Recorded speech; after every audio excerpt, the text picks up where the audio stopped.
Assalamualaikum warahmatullahi wabarakatuh. Shalom, Om Swastiastu, Namo Buddhaya, salam kebajikan, salam sejahtera untuk kita semua. Saya Luciana dengan NIM 070128222760 dari jurusan Ilmu Komunikasi Fakultas Ilmu Sosial Ilmu Politik Universitas Sriwijaya. Pada mata kuliah Bahasa Indonesia dengan pengampu kami Ibu Dr. Anda Haja Nurbaya MPD, saya akan membahas mengenai kerangka dan juga penulisan esai dalam video ini. Topik yang saya pilih ialah seputar komunikasi dengan judul yang saya buat yaitu Etika Komunikasi dalam Bersosial Media. Nah, berikut ini kerangka esainya. Yang pertama ada pendahuluan. 1. Sosial media sebagai alat untuk berkomunikasi. Kedua, sosial media menjadi jembatan untuk menunjukkan jati diri setiap orang. Lanjut yang kedua ada pembahasan. Ketiga, masyarakat Indonesia menggunakan sosial media hampir di setiap waktunya. Yang keempat, tingkat keberadaban netizen Indonesia yang rendah. Yang kelima, platform sosial media yang disalahgunakan oleh penggunanya. Dan yang ketiga atau yang terakhir ada penutup. Dengan nomor 6-nya yaitu kesimpulan. Nah, berikut esai karangan saya sendiri yang berjudul Etika Komunikasi dalam Bersosial Media. Sosial media adalah alat untuk berkomunikasi. Komunikasi dalam bersosial media adalah kesempatan untuk berinteraksi antar sesama. Melalui sosial media, orang-orang dapat saling bertukar pikiran, menyatakan pendapat, dan saling mengenal satu sama lain tanpa harus dibatasi oleh ruang dan waktu. Sosial media tercermin sebagai gaya hidup seseorang, di mana setiap postingan yang mereka upload menunjukkan kebiasaan dan karakter. Tidak pandang usia, dari yang muda maupun yang tua, mereka menghabiskan waktu untuk bersosial media hanya untuk sekedar membagikan postingan hari-hari mereka. Sosial media dinilai menjadi jembatan untuk menunjukkan jati diri setiap orang sesuai dengan apa yang mereka inginkan. Dalam kajian komunikasi, media sosial sering dipandang sebagai perangkat-perangkat organisir untuk berkomunikasi secara luas dan terbuka kepada semua orang yang terlibat di dalamnya dengan situasi yang berjarak dan waktu yang singkat.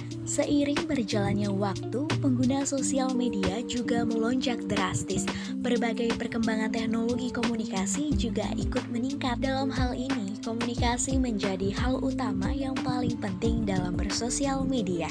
Pasalnya, dengan komunikasi kita dapat tahu identitas suatu individu, kelompok, organisasi, ataupun negara. Dengan adanya sosial media, kita dapat mengetahui perkembangan suatu negara, kebudayaan masyarakatnya, serta trending topik dalam kancah internasional. Di negara Indonesia, masyarakat menggunakan sosial media hampir di setiap waktunya.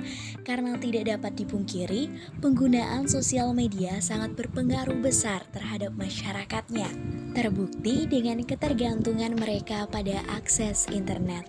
Teknologi komunikasi yang saat ini juga berkembang pesat membuat komunikasi menjadi semakin signifikan dengan adanya jaringan internet, komputer, laptop, telepon genggam memudahkan manusia untuk bersosial media. Namun, apakah hal ini dinilai baik bagi masyarakatnya? Tingkat keberadaban netizen Indonesia sangatlah rendah, terbukti dari laporan Civility, Safety, and Interaction Online edisi kelima bulan Februari 2021 yang dikeluarkan oleh Microsoft.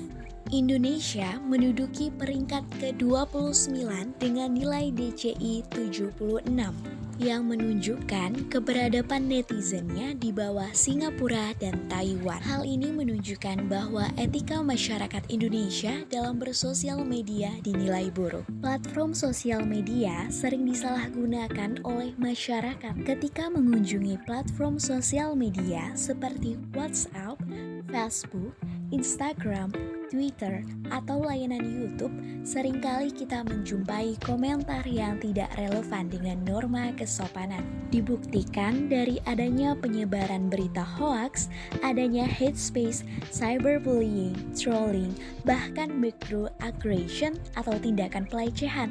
Media sosial ini tentunya menjadi cerminan penggunanya yang mempengaruhi kegiatan mereka dalam kehidupan sehari-hari. Hal ini relate dan sudah banyak pembuktiannya.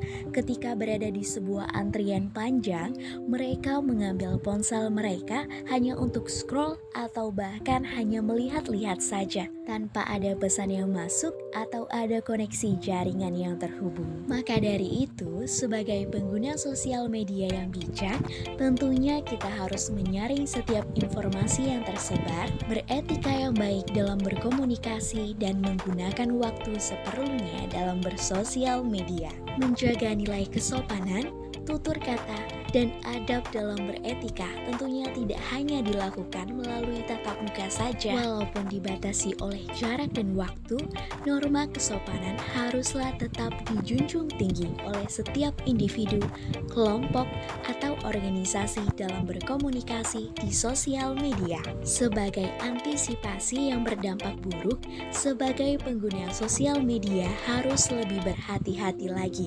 Jika bukan kita yang memutuskan kejahatan di sosial media, lalu siapa lagi yang akan peduli? Sekian dulu ya videonya. Saya Luciana mengucapkan terima kasih dan sampai jumpa.